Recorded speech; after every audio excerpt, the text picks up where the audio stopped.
স্বাগত জানাচ্ছি অর্থ বাংলা নিবেদিত সম্ভাবনার বাংলাদেশ অনুষ্ঠানে। আমরা শুধু সংকটের কথা বলে আপনাদের হতাশ করতে আসিনি, আমরা এসেছি দেশের সামাজিক, রাজনৈতিক ও সম্ভাবনার পথগুলো উন্মোচন করতে, উন্নয়ন ও সফলতার গল্প শোনাতে। অনুষ্ঠানের আজকের পর্বে আপনাদের সাথে আছি আমি, হাসান তারেক। আমাদের এই আয়োজনের মূল লক্ষ্য হচ্ছে সংকটের গভীরে গিয়ে সম্ভাবনার পথ খুঁজে বের করা। সুপ্রিয় দর্শক, আজ আমরা দেশ ও অর্থনীতির এমন কিছু মৌলিক বিষয় নিয়ে কথা বলবো যা আগামী দিনে বাংলাদেশের ভাগ্য নির্ধারণে অগ্রণী ভূমিকা পালন করবে। আমাদের বৈষম্যহীন সমাজ গঠনে রাজনৈতিক স্থিতিশীল পরিবেশের পাশাপাশি অর্থনৈতিক প্রবৃদ্ধি ও টেকসই উন্নয়নটা খুবই জরুরি। দেশের অর্থনীতির চালিকা শক্তি হলো বিমা খাত। আজকে এই বিমা খাত নিয়ে কথা বলার জন্য আমাদের স্টুডিওতে উপস্থিত আছেন বিমা খাতের দুজন অত্যন্ত অভিজ্ঞ ব্যক্তিত্ব। প্রথমে আমি পরিচয় করে দিচ্ছি জনাব ASM Wahiduzzaman, chairman eastern insurance PLC। আরও উপস্থিত আছেন CEO zenith life insurance PLC এবং যুগ্ম মহাসচিব বাংলাদেশ ইন্স্যুরেন্স ফোরাম জনাব SM নুরুজ্জামান। ধন্যবাদ আপনাকে। আমরা প্রথমে চলে যাব জনাব ASM ওয়াহিদুজ্জামান স্যারের কাছে। আপনার কাছে আমার প্রথম প্রশ্ন যে বাংলাদেশে বর্তমান বিমা খাত এটি অবস্থা আপনি কীরকম মনে করছেন? আমি মনে করি যে বাংলাদেশের বিমা খাতে একটা ট্রানজিশনাল পিরিয়ডে আছে, যেটা অনেক আগেই হওয়ার কথা ছিল, কিন্তু সেটা হয়নি। তো আমাদের জন্য একটু দুর্ভাগ্যের ব্যাপার যে ঠিক সেভাবে আমাদের বিমা খাতটা সংশ্লিষ্ট কর্তৃপক্ষ এবং আমরা সবাই মিলেই পারিনি, এটা আমাদের স্বীকার করতেই হবে। কিন্তু তারপর আমরা আশাবাদী যে এখন অনেক নজরদারি বেড়েছে বিমা নিয়ন্ত্রণ কর্তৃপক্ষের এবং সংশ্লিষ্ট কর্তৃপক্ষ এবং সরকারও এটার উপর বেশ নজর দিচ্ছেন এবং বেসরকারি কোম্পানিজ এবং ওনারাও খুব চেষ্টা করছে এটাকে এগিয়ে নিয়ে যেতে। আমরা আশাবাদী। এবং আপনি একটা জিনিস চিন্তা করে দেখেন যে একটু কথা বলি, আপনি তো সম্ভাবনার কথা বলেছেন, সম্ভাবনা তো অবশ্যই থাকবে, কিন্তু আমি একটা জিনিস একটু আপনার মাধ্যমে কর্তৃপক্ষের দৃষ্টি আকর্ষণ করছি যে দেখেন যে বাংলাদেশ ব্যাংক এটা হচ্ছে 56টা ব্যাংকের নিয়ন্ত্রণ কর্তৃপক্ষ, আর বিমা নিয়ন্ত্রণ কর্তৃপক্ষ হচ্ছে 36টা আর 46টা 82টা ইন্স্যুরেন্স কোম্পানি নিয়ন্ত্রণ কর্তৃপক্ষ। কিন্তু বাংলাদেশ ব্যাংকের লোক সংখ্যা হচ্ছে প্রায় 9,000-এর মতো, আর মানে পুরো বাংলাদেশ ব্যাংকের যারা জনবল আছে, আর বিমা নিয়ন্ত্রণ কর্তৃপক্ষের জনবল হচ্ছে 100। তাহলে চিন্তা করে দেখেন যে বিমা আমরা সেভাবে তৈরি করতে পারিনি। মানে যখনই কথা আসে তখন অর্থনীতির এই খাতটা ব্যাংক বিমা দুটো কথাই আসে, কিন্তু ব্যাংক তারা কিভাবে তৈরি করছে আর আমাদের বিমাটা সেভাবে তৈরি হতে পারেনি। এটার দায়ভার আমাদের সবারই, কিন্তু আমরা এখন সবাই আশাবাদী, চেষ্টা করে যাচ্ছি। আমাদের যে বাংলাদেশের যে সম্পদ এবং বিমার যে বাজার, এইটার আপনি কি মনে করেন যে সাধারণ বিমা কোম্পানি যারা কাজ করছে তারা কি এটা নিয়ে যথেষ্ট, নাকি আরও বাজারের তুলনায় বেশি আছে না কম? না, যে সমস্ত কোম্পানিজ আছে এটা যথেষ্ট, কারণ আমাদের প্রতিবেশী দেশেও কিন্তু তাদের যে জনবল এবং তাদের এই অনুযায়ী কিন্তু এতগুলো কোম্পানি তারা এখানে কাজ করছে না, কিন্তু আমাদের দেশে অনেকগুলো কোম্পানি কাজ করছে। এটা ঠিক আছে, কিন্তু আমাদের ডাইভার্সিফিকেশনে যেতে হবে, পেনিট্রেশন বাড়াতে হবে। এইটা আমাদের খুবই দরকার, কারণ ডাইভার্সিফিকেশন না হলে এই যে ছোট মার্কেট, এখন কিন্তু আমরা ছোট একটা মার্কেট নিয়ে সবাই এটাতে করছে, কিন্তু এই মার্কেটটা যদি বড় হয় তখন এটা ব্যাপারে সবার একটা সন্তুষ্টি বাড়বে, আগ্রহ বাড়বে এবং এই বাজারটা অনেক বড় হবে। জনাব SM নুরুজ্জামান সাহেবকে প্রশ্ন করতে যাচ্ছি যে বাংলাদেশে যে 18 কোটি জনগণের এই নিরাপত্তার জন্য জীবন বীমার ভূমিকাটা কতটুকু গুরুত্বপূর্ণ? আসলে আপনি দেখেন যে পুরো বিশ্বে এই বিমা ব্যবস্থা, আজকে যদি স্বাস্থ্য ব্যবস্থার দিকে তাকাই, মানুষ মানে বিশেষ করে তার মৌলিক চাহিদাটা পূরণ করে বিমার মাধ্যমে, হেলথ ইন্স্যুরেন্সের মাধ্যমে। কিন্তু বাংলাদেশে যেখানে নুন আনতে পান্তা ফুরায়, সেখানে আপনি দেখবেন যে আমরা যে করোনায় যে একটা বড় একটা ধাক্কা খেলাম, সেখানে কিন্তু আমরা অনেকেই নিঃস্ব হয়ে গেছে, তার জমি তার সম্পদ বিক্রি করে গিয়ে স্বাস্থ্যের দিকে গেছে। এখনও আপনি দেখবেন যে বাংলাদেশে এতগুলো কোম্পানি হওয়ার পরও বাংলাদেশের স্বাস্থ্য বিমাটা কিন্তু মানে জনপ্রিয় হয় নাই। তারপরে আপনি দেখবেন যে আমাদের কর্পোরেট ইন্স্যুরেন্স, যেটা গ্রুপ ইন্স্যুরেন্স বলে আমরা মার্কেটে বলি, সেটাও কিন্তু আমরা মানে সেভাবে জনপ্রিয়তা আমরা নিয়ে যেতে পারি নাই। এখনও এই রিসেন্ট পাবলিক ইউনিভার্সিটির স্টুডেন্টদের জন্য ইন্স্যুরেন্স মানে চালু করা হয়েছে। যেটা আশার দিক। এমনকি প্রাইভেট ইউনিভার্সিটিগুলো আছে, আমাদের কোম্পানি জেনিত ইসলামী লাইফও প্রায় 10টা মানে বিশ্ববিদ্যালয়ের সাথে কাজ করে। তো এটা আমরা মনে করি যদি সব মানে ইউনিভার্সিটিগুলো স্টুডেন্টদেরকে আনতে পারি, তাহলে আপনি দেখবেন যে এখানে একটা বিরাট মানে সম্ভাবনা আসবে। এবং মানুষের এই যে 18 কোটি মানুষই তার মানে সরকার যদি সেটাকে চিন্তা করে খুব কম প্রিমিয়াম দিয়ে আপনি এই স্বাস্থ্য ব্যবস্থাটাকে উন্নতি করতে পারবে। আমরা যে রেলে যাতায়াত করি, আমরা বাসে যাতায়াত করি, সেখানে সামান্য মানে টাকা দিয়ে আমরা স্বাস্থ্যের একটা বিরাট ঝুঁকি আমরা নিতে পারি, যেটা আমাদের পাশের দেশ ইন্ডিয়াতে আছে। রেল ইন্স্যুরেন্সে আছে, তার টিকিটের সাথে সামান্য প্রিমিয়াম অ্যাড করে আছে। কিন্তু বাংলাদেশে এটা নিয়ে আসলে চিন্তা করা দরকার। আমরা ভেবেছিলাম যে আগের সরকার এই যে সার্বজনীন পেনশন চালু করেছে, সেটার সাথেও কিন্তু প্লাস করা যেতে পারে। তো আমরা মনে করি যে বর্তমান যে সরকার, গণতান্ত্রিক সরকার এসেছে, তারা এটাকে চিন্তা করবে। এটার জন্য আইডিআর, এফআইডি, আমাদের ইন্স্যুরেন্স অ্যাসোসিয়েশন, ফোরামও একসাথে কাজ করতে পারে। তাহলে আমরা মনে করতে পারি যে এই 18 কোটি মানুষের জন্য আমরা কিছু একটা করে যেতে পারবো। জি। আচ্ছা, গ্রাহকদের যে একটা বিশ্বাসের বা অনাস্থার একটা অভাব লক্ষ্য করা যায় বিমার প্রতি, এটার মূল কারণটা কি বলে আপনি মনে করছেন? না, এটা তো আসলে সুন্দর আপনার প্রশ্ন। এটার আস্থাহীনতার কারণ হচ্ছে আমরা যেহেতু আমি লাইফের লোক, সেখানে লাইফ থেকে বলি, সেখানে আসলে ক্লেম সেটেলমেন্ট হচ্ছে না। আমরা প্রায় যে 36টা কোম্পানির মধ্যে 4-5টা কোম্পানি ক্লেম সেটেলমেন্টে এত মানে দেরি করি, যেটা আপনাদের আইনে বলা আছে যে 3 মাসের মধ্যে ক্লেম সেটেলমেন্ট করতে হবে। 3 মাস না, 3 বছরও চলে যায়, গ্রাহকরা টাকা পায় না। এটা একটা বিরাট মানে নেতিবাচক গ্রাহকের মধ্যে পড়ে, কারণ নেতিবাচক কথাটাই বেশি প্রচার হয়। আরেকটা হচ্ছে যে মানে এখনো আপনার যে প্রযুক্তিটাকে আমরা যেভাবে প্রযুক্তিতে নির্ভর হবে, সেটা অনেক কোম্পানি ধরেন ইআরপি সলিউশনের মাধ্যমে তারা সেবা দিবে, তারপরে স্মার্ট ব্যাংকিং করবে, তারপরে মোবাইল ব্যাংকিং এর সাথে তারা গ্রাহকদের পেমেন্ট করবে। তখনই দেখবেন যে গ্রাহকের আস্থা ফিরে আসবে। যদি গ্রাহক যদি একবারে মানে ব্যাংকের মতো টাকাটা সে তার অ্যাকাউন্টে চলে আসে কোনো মানে এক নির্ভেজালভাবে, তখন দিন দিন আস্থাটা বাড়বে। তবে আশার দিক আছে, সরকারও চেষ্টা করছে এবং অনেকগুলো ভালো কোম্পানি আগে আসতেছে, আস্থা দিন দিন বৃদ্ধি পাবে আমি মনে করি। জনাব এস এম ওয়াহিদুজ্জামান স্যার, আপনার কাছে একটা প্রশ্ন আছে যে বাংলাদেশে জিডিপিতে বিমার যে পেনিট্রেশন, এই পেনিট্রেশনটা এত কম হওয়ার কি কারণ এবং এটার থেকে উত্তরণ কিভাবে করেন? হ্যাঁ, এটা অনেক কম। এটা ইভেন আপনি চিন্তা করেন গত 2015-তে ছিল 0.94% জিডিপিতে, এটা এখন 0.40 চলে গেছে, যেটা ভারতে 3.97, আর শ্রীলঙ্কাতে 2%, আর ইউকেতে হচ্ছে 12%, ইউএসএ 10%। সেখানে আমাদের এত কম। আমরা বিমাকে মানুষের কাছে নিয়ে যেতে পারিনি।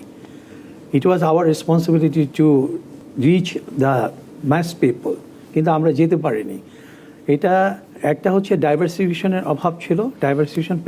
ডাইভার্সিফিকেশন হলে পেনিট্রেশন বাড়বে, কিন্তু আমরা প্রচলিত কয়েকটা প্রোডাক্টের উপরেই ছিলাম। আমাদের প্রোডাক্টের ডাইভার্সিফিকেশনে আমরা আনতে পারিনি। যেমন আপনি চিন্তা করেন মোটর বিমা যদি আমাদের বাধ্যতামূলক করা হতো, তাহলে সরকার 1100 কোটি রাজস্ব পেতেন, কিন্তু এইটা থেকে আমরা বঞ্চিত হচ্ছি। আমি মনে করি, আমি আশা করি যে মোটর বিমাকে সরকার বাধ্যতামূলক করবেন, কারণ এটা হলে অনেক আমাদের পেনিট্রেশন বাড়বে। আর হচ্ছে যেমন হাই রাইজ বিল্ডিংস, তারপরে আপনি চিন্তা করেন আমাদের দেশে প্রায় 27 লক্ষ হাই রাইজ বিল্ডিংস আছে, যেগুলার বিমার আওতায় আনা উচিত। মানে ন্যাশনাল বিমা পলিসি 2014-তে কিন্তু এটা ছিল, টু এনশিওর দ্য মানে security of lifes and property, এটা ছিল। কিন্তু এটা নিয়ে সরকার মানে কিন্তু এখন এটাকে আমরা নিয়ে যেতে পারি। হ্যাঁ, এটা নিয়ে গেলে আমরা যদি 27 লক্ষ হাই রাইজ বিল্ডিং আমরা যদি এটাকে আনতে পারি, মোটর বিমা যদি বাধ্যতামূলক করতে পারি, তারপরে স্টুডেন্টস যে আমরা ক্রিটিক্যাল যেটা ইস্টার্ন ইন্স্যুরেন্স করছে, আপনি আপনার অবগতির জন্য জানাচ্ছি যে আমরা ইস্টার্ন ইন্স্যুরেন্স 5টা প্রোডাক্টস নিয়ে কাজ করছি। ইন্দিরা কাছে আমরা প্রপোজাল দিয়েছি, এর মধ্যে 3টা কিন্তু অলরেডি ওনারা প্রায় অনুমোদনের পথে আছে। ইনল্যান্ড ট্রান্সপোর্ট যেটা যে লঞ্চ, স্টিমার, ট্রেন, বাস এগুলাতে যাত্রা করে বিভিন্ন সময়ে ঈদে তো অনেক যায়। তো এইটা যদি আমরা বিমার আওতায় আনতে পারি তাহলে এই পেনিট্রেশনটা অনেক বাড়বে। কিন্তু এই পেনিট্রেশনটা এই জন্য যে আমরা এই মানে জিডিপিতে এত কম হওয়ার কারণ হচ্ছে আমরা অনেক আগে থেকে এটা চিন্তা করা উচিত ছিল। বিভিন্ন কোম্পানি বিভিন্ন মাধ্যমে বিভিন্ন CSR এর মাধ্যমে জনগণের কাছে পৌঁছানোর দরকার ছিল, উদ্যোগ নেওয়া উচিত ছিল এবং এই মেসেজটা পৌঁছে দেওয়া উচিত ছিল। তো আমি আশা করি যে সরকার এই মোটর বিমা বাধ্যতামূলক করবেন, হাই রাইজ বিল্ডিংগুলো এখানে আপনার বাধ্যতামূলক করে অগ্রিম পেমেন্ট, ইভেন যে বিজনেস ইনস্টলেশন যে কোনো বিজনেসের একটা এস্টাবলিশমেন্ট থাকে, বিজনেসের যে বিষয়গুলো এই বিজনেসের বিষয়গুলোর সাথে যদি মানে ফায়ারের বিষয়টা ফায়ার পলিসিটা এটা যদি ইনক্লুড করে দেওয়া হয় তাহলে কিন্তু পেনিট্রেশন অনেক বেড়ে যায়। এগুলো কিন্তু আমাদের একটু ভাবলে পেনিট্রেশন অনেক আমরা বাড়িয়ে নিয়ে যেতে পারবো, আমাদের নেটওয়ার্ক অনেক মানে জনসম্পৃক্ততা অনেক বাড়বে। আপনি কি মনে করেন যে আমাদের গ্রাহক সচেতনতার এটার অভাব, নাকি আমাদের হ্যাঁ, খুব ভালো একটা প্রশ্ন করেছেন। এইটা ইন্স্যুরেন্স এডুকেশন যেটা অ্যাওয়ারনেস, এটা থেকে আমরা পিছিয়ে আছি। কিন্তু ওই যেটা আমি বললাম যে একটা সরকারের দায়িত্ব আছে, ইডরার যে নিয়ন্ত্রণ কর্তৃপক্ষ ওনাদের দায়িত্ব আছে, আমরা যে কোম্পানিজগুলো আছে আমাদের দায়িত্ব আছে জনগণের কাছে পৌঁছানো, জনগণকে বোঝানো। কারণ অ্যাওয়ারনেস বিল্ডিং না করলে কিন্তু জনগণ এই জিনিসগুলোকে আসবে না। আপনাদের যে বিমা অ্যাসোসিয়েশন বা ফোরাম আছে এবং এটা নিয়ে যে আপনারা যে অ্যাওয়ারনেস বাড়ানোর জন্য কি ধরনের আপনারা কর্মসূচি আপনি ব্যক্তিগতভাবে গ্রহণ করতে ইচ্ছুক এবং আপনি কীভাবে আগাতে চান? আমরা মনে করি যে এই যে মেসেজ ওরিয়েন্টেড প্রোগ্রাম করা উচিত। এটা ওয়ার্কশপ সেমিনার মানে স্কুল কলেজ ইউনিভার্সিটিসগুলোতে এই জিনিসগুলোকে ইনক্লুড করা উচিত এবং জনগণের কাছে জনগণ যেভাবে পছন্দ করে সেরকম প্রোগ্রাম নিয়ে যাওয়া উচিত, যেন জনগণ খুব সহজেই বুঝে যায় এই জিনিসগুলো। আমরা করতে পারি, রেলি করতে পারি, আমরা পাবলিসিটি করতে পারি, আমরা তাদেরকে হেল্প করতে পারি, হেল্প করেও তাদের কাছে পৌঁছতে পারি যে আমাদের এই যে মেসেজটা আমরা যে কাজ করতে চাচ্ছি, আমরা আপনাদের পাশে দাঁড়াতে চাই, you just give us the opportunity to stand beside you. তো এই জিনিসগুলো যদি করতে পারি তাহলে আমরা মনে করি যে জনগণের কাছে পৌঁছতে পারবো। জনাব এস.এম. নুরুজ্জামান সাহেব, আমাদের লাইফ ইন্স্যুরেন্স খাতে আমাদের যে লাইফ ফান্ড, এই লাইফ ফান্ডের যে আপনার যে প্রবৃদ্ধি, এটা কি গত বছরের তুলনায় এই বছরে আপনার কি ইতিবাচক মনে হচ্ছে না নেতিবাচক মনে হচ্ছে? না, লাইফ ফান্ডের প্রবৃত্তি অনেক কোম্পানিগুলোতে ইতিবাচক আছে গত বছরের তুলনায়। আবার যে কোম্পানিগুলো আসলে মানে দাবি সেটেল করতে পারছে না, যে কোম্পানিগুলো কস্টিং খুব হাই, সেই কোম্পানিগুলোটি নেতিবাচক আছে। কোম্পানি টু কোম্পানি ভেরি করছে। তো আমরা যেটা দেখতে পাচ্ছি সেটা হচ্ছে যে মানুষের একটা তো মানুষ চেয়েছিল স্থিতিশীল সরকার আসলে যে এটা যেভাবে ডেভেলপ করার কথা সেভাবে কিন্তু ডেভেলপ হবে আমরা বিশ্বাস। এবং আপনি দেখবেন যে বিএনপির নির্বাচনী ইশতেহারেও আপনার বিমার ব্যাপারে খুব ভালো কথা আছে এবং বিরোধী দলের নির্বাচনী ইশতেহারও ছিল। তো আমরা মনে করি এটা একটা মানে প্লাস পয়েন্ট আসবে। সরকারও যদি বিমা মেলাটাকে যদি গুরুত্ব দেয়, বিভাগীয় শহর জেলা শহর পর্যন্ত যদি নিয়ে যেতে পারি, তাহলে এটা ওই যে স্যার যেটা প্রচারণার কথা বললেন, এই প্রচারণাটা এটার মাধ্যমে সম্ভাবনা আসবে, সম্ভাবনাটা থাকবে। আর একটা যদি আমরা বিমা দিবস করতে পারি, এটা যে কোনো দিন, এটা যে হতে হবে যে 1 মার্চ এমন না, এটা যে কোনো দিন যদি একটা আমরা বিমা দিবসও একটা আমরা করতে পারি, তাহলে দেখবেন যে আপনার এটা সুবিধাটা কি হবে যে ওই দিন মোবাইলে SMS আসবে, তারপরে পত্রিকায় কোরপত্র হবে, টিভিতে টকশো হবে, র্যালি হবে, সেমিনার হবে, উপজেলা প্রশাসন, জেলা প্রশাসন, বিভাগীয় কমিশনার মহোদয় সবাই একটা সেমিনার করবে। বিমার একটা মানে উৎসব ঈদের দিনের মতো লাগবে। তো সেটাও যদি করে সরকার, কারণ সরকারের একটা সার্কুলারে অনেক কিছু করা সম্ভব, কিন্তু এটা আসলে সকল কোম্পানি অ্যাসোসিয়েশন বা ফোরাম বা ইদ্রা বা FID ইচ্ছা করলে এটা সম্ভব না। তো এই জন্য আমরা মনে করি আমাদের অর্থমন্ত্রী বিমা পরিবারের লোক, তো আমরা মনে করি উনি বিমার ব্যাপারে আরো বেশি গুরুত্ব দেবে।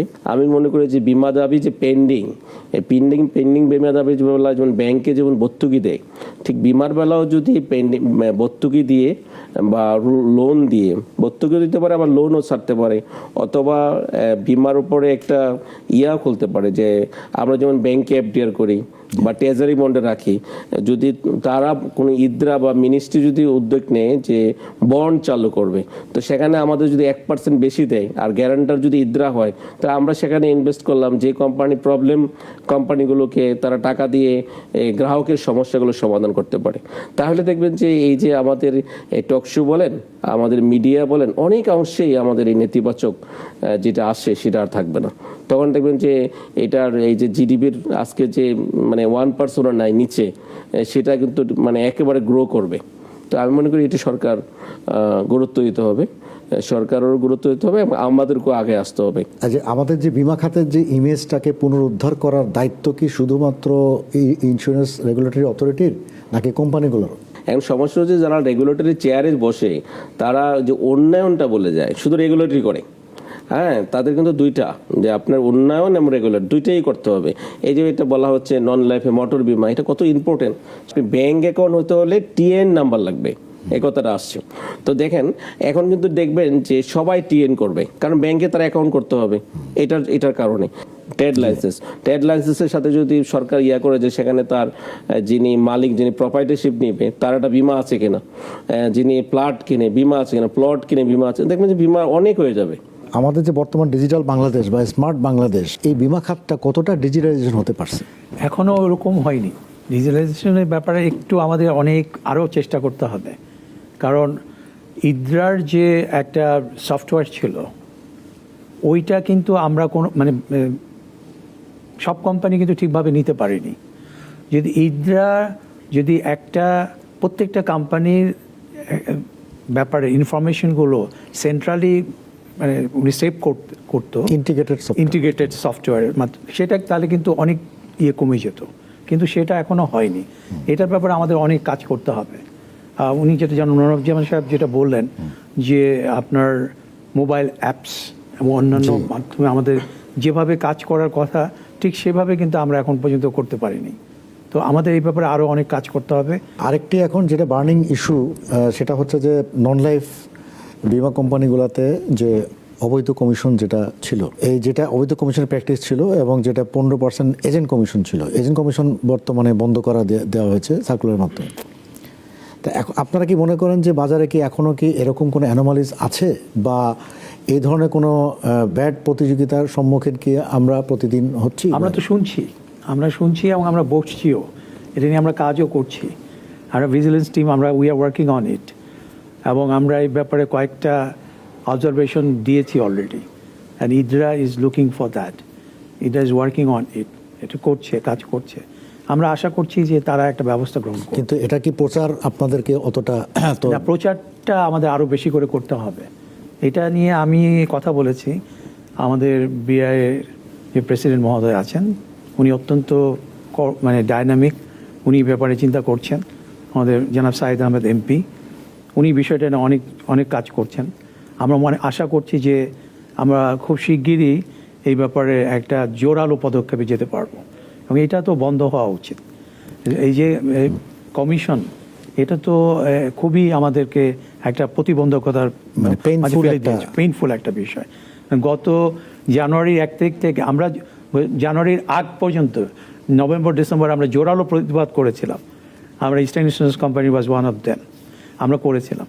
তো এইটা করার মানে পরিপ্রেক্ষিতে অন্যান্য কোম্পানিজগুলো, অন্যান্য সবাই মিলেই আমরা চেষ্টা করেছি, যার ফলশ্রুতিতে ইদ্রা তদানীন্তন চেয়ারম্যান ডক্টর এম আসলাম উনি এটা করে 1 জানুয়ারি থেকে এটা করে, এখন এটা অনেক শুনছি যে ঠিকভাবে প্রতিফলিত হচ্ছে না। আমরা এটা চাই যে ঠিকভাবে প্রতিফলিত হোক, একটা সুস্থ প্রতিযোগিতা ফিরে আসুন। জি, জনাব এস এম নুরুজ্জামান সাহেব, আপনি 5 থেকে 10 বছর পরে এই খাতকে কোথায় দেখতেছেন এবং প্রবৃত্তি? এটা তো আসলে আমাদের একটা রোডম্যাপেই আসলে থাকা দরকার সরকারের জন্য। আমরা মনে করি সরকার যদি আইডিয়ারকে শক্তিশালী করে, যেটা বাংলাদেশ ব্যাংকের মতো, এটাকে একটু যদি আলাদা ফোকাস দেয়, এটা একটা ইস্যু। আরেকটা ইস্যু হচ্ছে যে আমাদের বিশেষ করে লাইফ ইন্স্যুরেন্সের নন লাইফও লাগে, অ্যাকচুয়ারির একটা বিরাট সংকট। এখানে যদি সরকার একটা ভালো একটা ভর্তুকি দেয়, আর সরকার যদি মানে আমরা মনে করি যে যেটা আমি আগেও বলেছিলাম, এটা রিপিট করি, যে যদি এটা মেলা বা দিবস এইভাবে যদি আমাদেরকে একটু মানে গুরুত্ব দেয়, যে বাংলাদেশে সাধারণ বীমার জন্য যেমন নন লাইফের একটা 50% রিইন্স্যুরেন্স করা করা যায়। লাইফের কিন্তু পুরোটাই রিইন্স্যুরেন্স বিদেশে, আমরা রিইন্স্যুরেন্স কোম্পানি এটা করতে পারি, তাহলেও কিন্তু এখানে প্রচুর টাকা বিদেশে চলে যাচ্ছে এবং রিইন্স্যুরেন্সের মধ্যে অনেক সময় প্রতারণা হচ্ছে। তো আমরা মনে করি একটা রিইন্স্যুরেন্স কোম্পানি বাংলাদেশে সরকার করতে পারে, এটা লাইফ নন লাইফ দুইটার জন্য লাভ হবে। এমনকি 82টা কোম্পানিকেও বলতে পারে যে তোমরা মিলে করো, সরকার এখানে মানে সাপোর্ট দেবে। তো এইভাবে যদি করে, আর আইনটা রয়ে গেছে 2010-এর আইন, আমরা মনে করি 2026 এখন তো সময় এসেছে একটা আরো কিছু আইনগতভাবে সংস্কার করার। আমাদের ইস্টার্ন ইন্স্যুরেন্স পিএলসি মাননীয় চেয়ারম্যান মহোদয়কে আমি আরেকটা প্রশ্ন করতে চাই যে আপনাদের এখন বর্তমানে ইস্টার্ন ইন্স্যুরেন্স পিএলসি আপনার কেমন চলছে, বা এখন আপনি কিরকম প্রবৃদ্ধি আছে এই ইন্স্যুরেন্স কোম্পানিটার? আমি মনে করছি এই মুহূর্তে আমাদের প্রবৃদ্ধি ভালো আছে। আমরা চেষ্টা করছি এটাকে এগিয়ে নিয়ে যাওয়ার জন্য। আমরা আমাদের নৈতিকতার সাথে এবং আমরা সততার সাথে বিজনেস করছি এবং তাতে আমরা ভালো প্রবৃদ্ধি অর্জন করেছি এবং ভালোই চলছে। আপনাদের দুজনকে অসংখ্য ধন্যবাদ আমাদের স্টুডিওতে সময় দেওয়ার জন্য। সুপ্রিয় দর্শক, আজকে এ পর্যন্তই আমাদের, এবং আগামী পর্বে আবার আমরা নতুন কোনো অতিথি এবং নতুন কোনো টপিক নিয়ে আমরা আবার আপনাদের সামনে উপস্থিত হব। এ পর্যন্ত আপনারা সুস্থ থাকুন এবং অর্থ বাংলা নিবেদিত সম্ভাবনার বাংলাদেশ নাগরিক টিভির পর্দায় দেখতে চোখ রাখুন।